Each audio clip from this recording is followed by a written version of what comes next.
¿Por qué ISIS ha pasado de la lucha entre suníes y chiitas, que no debería hacer porque los chiitas son musulmanes, aunque sean de otra tendencia? Entonces, ¿por qué pasan al occidente?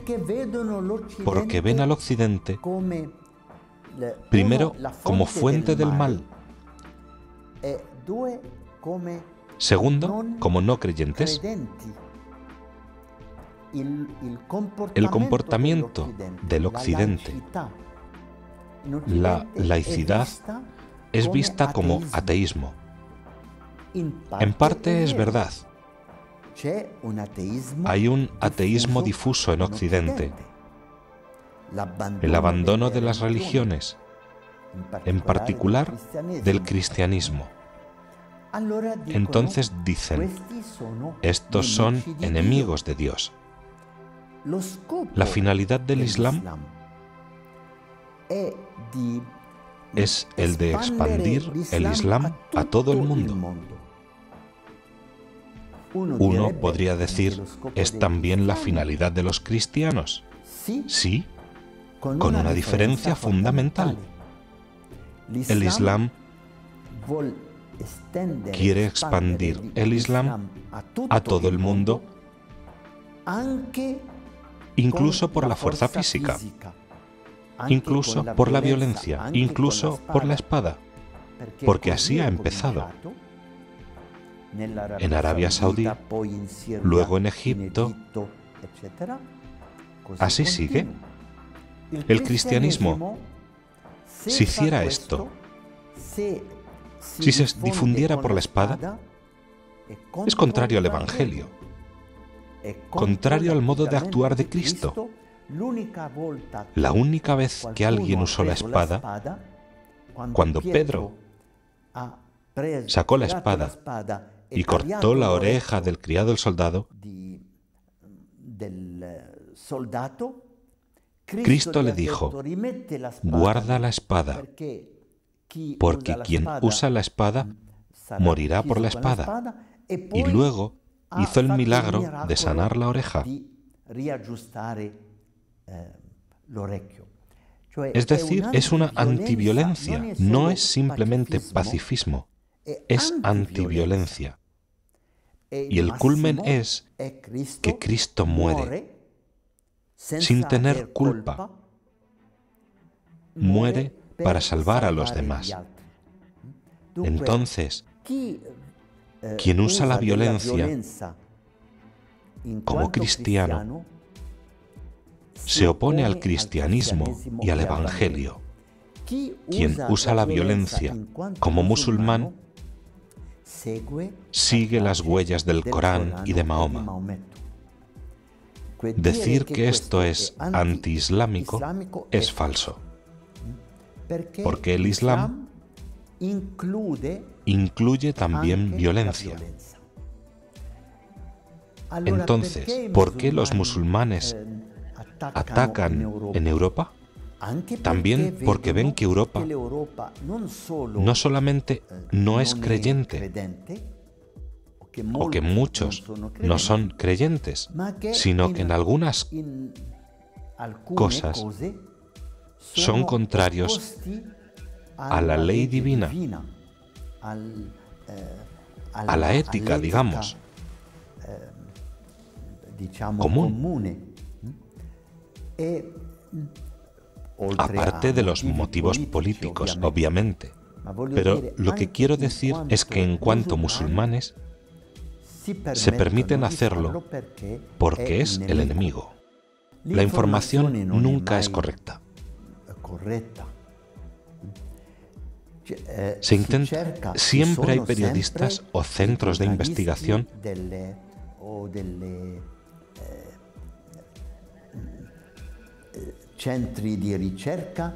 que intentan dar la información más exacta. Pero por una parte, esto es muy difícil, porque las cosas salen rápidamente, no se sabe. Y hay informaciones falsas que se divulgan. Entonces, es difícil saber exactamente quién ha hecho esto, qué ha hecho exactamente. Esto es un punto. Por otra parte, el Occidente tiene también un fin político. Ahí se trata de política.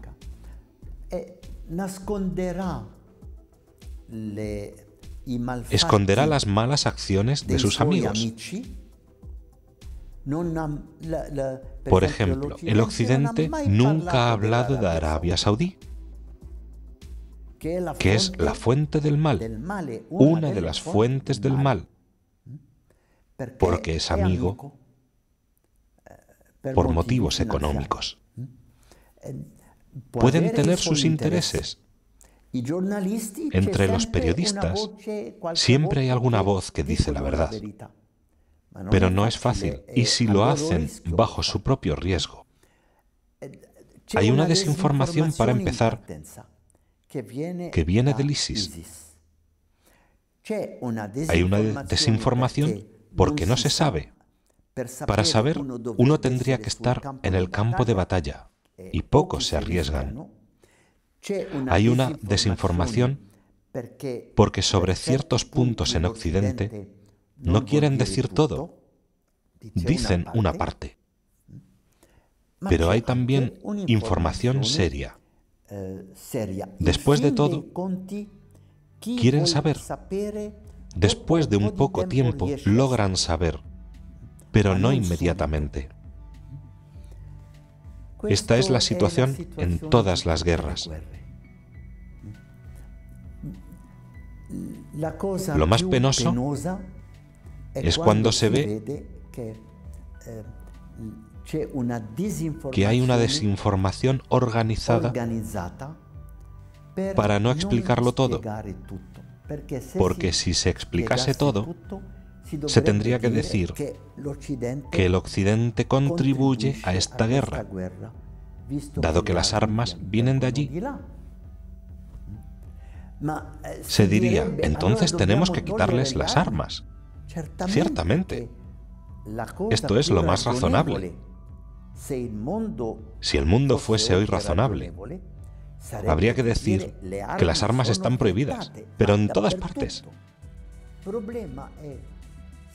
El problema es que si América decide, basta ya con la fábrica de armas, que es la fuente principal de dinero. Pero si Rusia, Francia, Italia continúan produciendo, ha perdido el mercado. Tiene que ser universal, una ley. Esto, mientras el hombre sea hombre, me temo que no se podrá obtener. Sin embargo, el sentido común diría, bueno, todo lo que gastamos en las guerras y en la reconstrucción es 10 veces o 100 veces más de lo que gastamos en destruir. Pero sobre todo humanamente, aunque también financieramente. Pero el hombre es hombre. Y la violencia es una parte del hombre, desgraciadamente. Y Dios, respetando la libertad del hombre, no interviene. Porque hay gente que dice, ¿y por qué Dios no interviene? Porque Dios nos ha dado la cosa más bella del mundo, la libertad. También la libertad de hacer el mal, se llama pecado. Si Dios nos hubiera hecho a todos ángeles, bueno, sería el cielo. Pero sobre la tierra deja la característica del ser humano. A diferencia de los animales, el ser humano es libre de escoger el bien o el mal. El animal elige solo el bien. Por ejemplo, digamos que yo tengo un gatito en casa y le doy, sé que le gusta, la leche. Le pongo ahí un buen cuenco de leche. Él viene, lame y bebe. Luego, después de 3 minutos, se va. ¿Ha dejado la mitad? Sí. Porque está condicionado por el Creador con el instinto que le dice, ¿basta? El hombre tiene este instinto que le dice, basta, pero tiene libertad. No me gusta este dulce. Lo termino. Esta botella de vino o de cerveza, la bebo. La diferencia está en la libertad, que puede ser usada mal, y entonces es una catástrofe. Pero Dios nos respeta. Esta es la grandeza de Dios. Entonces, la paz la desean todos. Pero el problema es que cada uno dice, la paz sí, pero en tales condiciones. No queremos tener a los no musulmanes, o queremos tener solo cristianos, o lo que sea. No queremos tener hebreos entre nosotros, o tal categoría no puede ser. Siempre ponemos condiciones que tarde o temprano crean la guerra. Si yo digo, tal etnia no, entonces esta etnia intentará hacer guerra para reclamar sus derechos. Si cualquier cosa, si digo, los obreros, no, el poder está entre los que tienen dinero. Mañana se hará una revolución, si es posible, de los obreros contra la aristocracia. Todo. Si no hay justicia, si no hay solidaridad en un país, dentro del país, o entre dos países, si digo, pero aquí hay un puerto que me interesa porque me permite tener dinero y vías de comunicación, entonces hago la guerra para conseguir este puerto. Esto se ha hecho en todas partes. La guerra es consecuencia del hombre, y la Biblia lo expresa simbólicamente con la historia de Caín y Abel. 2 hermanos, no podría ser peor. Ellos que nacieron del mismo hombre y de la misma mujer, salieron de la misma matriz de la madre. Por una cuestión de intereses materiales, uno tiene cabras y el otro es labrador. Entonces hay una lucha y uno mata al otro. Esto es simbólico, porque nadie estaba allí en los tiempos de Caín y Abel. Pero dice que el hombre apenas alcanza su libertad como ser humano, hace la guerra, es violento, porque busca la injusticia, porque quiere tener más. Y esto es lo que desgraciadamente sucede, y es contra esto que en la tradición cristiana se ha creado la vida religiosa o monástica. Luego fue establecido así con los 3 votos. Porque el hombre, ¿qué le empuja a hacer la guerra? ¿El dinero? Voto de pobreza.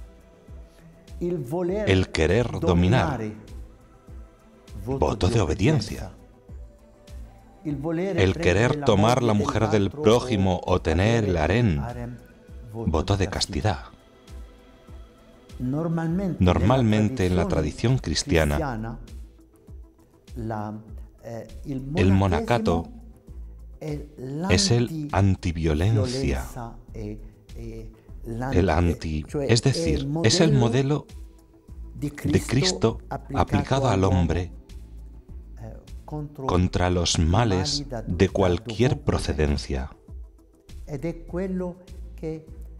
Y esto es lo que intentamos demostrar con nuestra vida de monjes, de religiosos. Decimos, intentemos crear el modelo de mundo amistoso, fraterno, dialogante, etc.